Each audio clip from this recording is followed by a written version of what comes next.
Thank you, Mr. Speaker. I'm sure the Prime Minister and the whole House will join me in sending our deepest sympathies to the friends and family of the cadet who died at Sandhurst last week.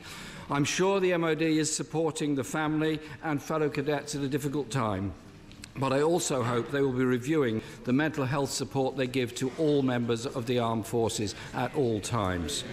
Mr. Speaker, we also mourn the loss of Gordon Banks and send our condolences to his friends and family and the entire football community. He was one of the greatest goalkeepers of all time, 73 caps for England, including playing in every single game during the victorious 1966 World Cup campaign, which I remember with joy. Mr. Speaker, I also want to thank Sir David Napley for his work as Clerk to the House and wish him well in his retirement. He's been here even longer than I have and has always been a source of advice to all members, irrespective of their party, and I always admire his dry wit and humour whilst describing the proceedings of the House. I think we owe him a big debt of gratitude. Mr. Speaker, the government's handling of Brexit has been costly, shambolic and deliberately evasive. Nothing symbolises that more than the fiasco of seaborne freight. A company with no ships and no trading history. On the 8th of January, the Transport Secretary told the House, "We're confident the firm will deliver the service." What went wrong? First of all, can I join the right honourable gentleman in the remarks he made about the cadet at Sandhurst? He referenced the issue of mental health. This is an important issue overall, but obviously an important issue in our armed forces as well. And I'd like to pay tribute to the work of my honourable friend, the member for Plymouth Moor View, for the work that he has done in relation to mental health in the armed forces. I'd also like to send my deepest sympathies to the family and friends of Gordon Banks. Like the right honourable gentleman, I'm old enough to remember the 1966 World Cup.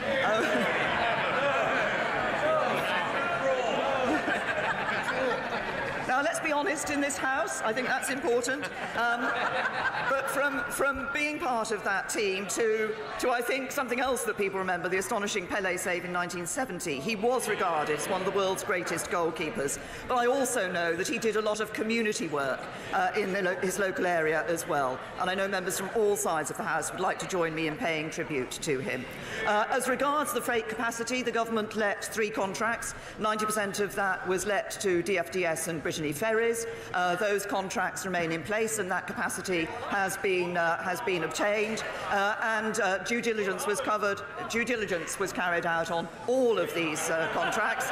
And as the Secretary of State for Transport made clear in this House earlier this week, we will continue to ensure that we provide that capacity, which is important in a no-deal situation, and we will ensure the capacity is there. Mr. Speaker, the Transport Secretary told the House that this decision to award a contract to seaborne freight had no cost to the taxpayer. This week, the National Audit Office found that £800,000 had been spent on external consultants to assess the bid. Will the Prime Minister use this opportunity to correct the record? I have to say to the right honourable gentleman, he's a bit late to the party on this, because I was asked this question yesterday in the statement, I think, from the SNP benches. So Labour following the SNP. Well, whatever next. Can I say to the right honourable gentleman that, of course, as I've just said, when these contracts were all let, proper due diligence was carried out. That included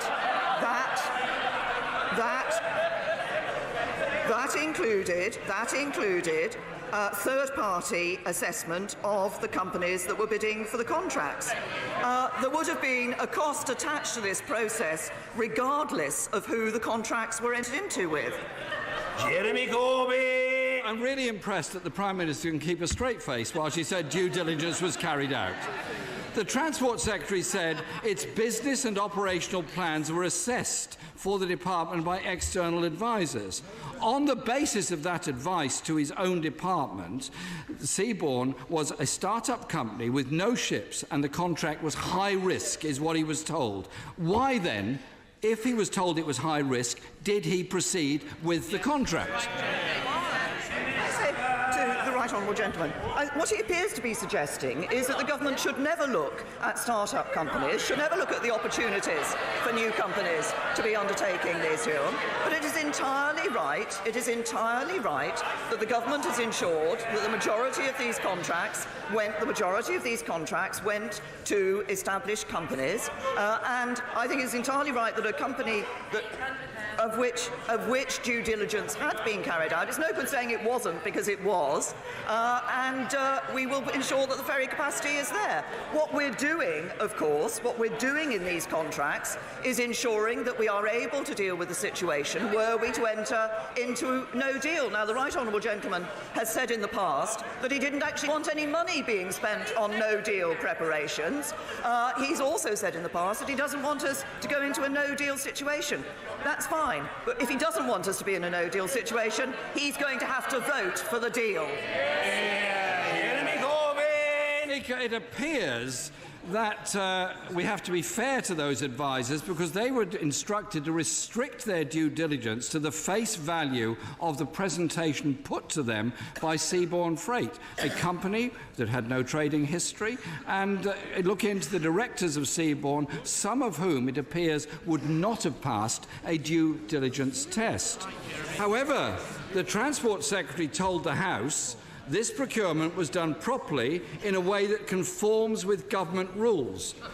But what a Freedom of Information request reveals is that the Secretary of State bypassed those rules, as the Procurement Assurance Board, a senior panel of experts and lawyers, were denied the chance to scrutinise the deal. So what action is the Prime Minister going to take over what appears to be a very clear breach of those rules? The contract was awarded following commercial, technical and financial assurance at a level in line with the company's status as a new entrant to the market, carried out not only by senior DfT officials, but by third-party organisations with experience and expertise in this area. That includes Deloitte's, Mott MacDonald and Slaughter and May. It was designed in recognition of the risks posed. No money was paid to the contractor. No money would be paid until services were delivered, and therefore the money has been paid to that contractor. But I say to the right honourable gentleman, he has stood here time and time again and said actually that we shouldn't be doing anything to prepare for no deal. It is entirely right and proper that this government is taking the action necessary to ensure that it's not our policy to have a no deal, it is our policy to get a deal. But should we be in that no deal situation, we need to ensure we have the capacity we need, and that's exactly what we're doing. Jeremy Corbyn! Could I bring the Prime Minister back to the question of Seabourn ferries? Eurotunnel has called this ferry contract procurement secretive and flawed exercise, and taxpayers now face a legal bill of nearly £1 million contesting that. The money goes up and up.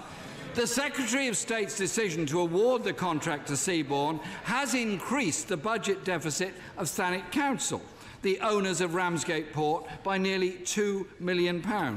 When questioned on this by the member for South Thanet, the Transport Secretary refused to give a guarantee.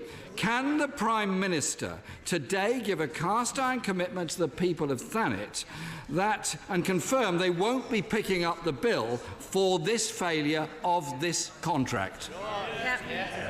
Can I say to the right honourable gentleman that the Department of Transport and other parts of government are in discussion with Thanet Council about the issue of this contract and the impact of this contract.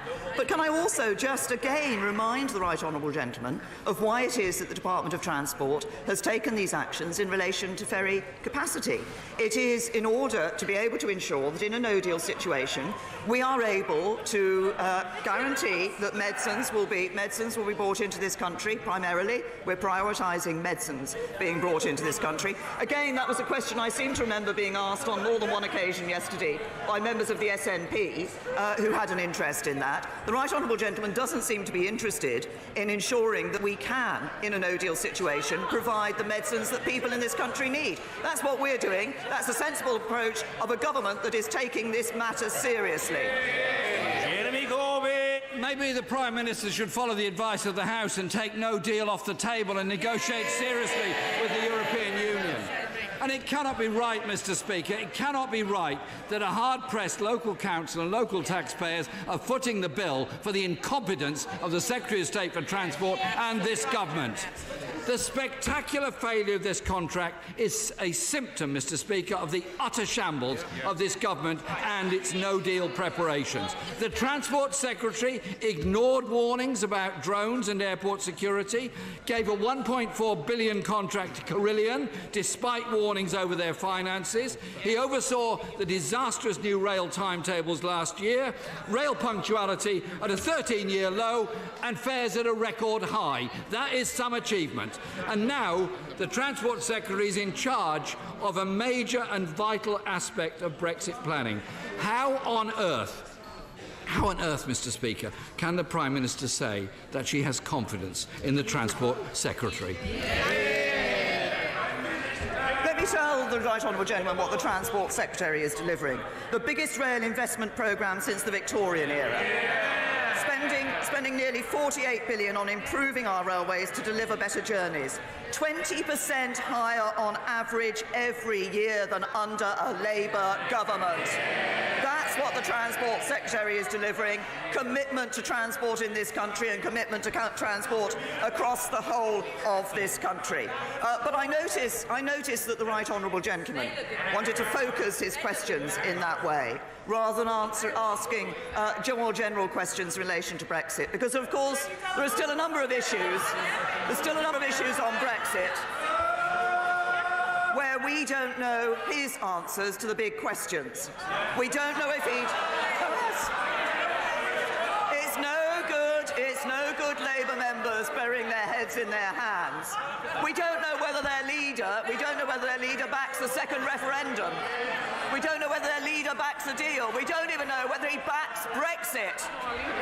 He prefers ambiguity and playing politics to acting in the national interest. People used to say he was a conviction politician. Not anymore.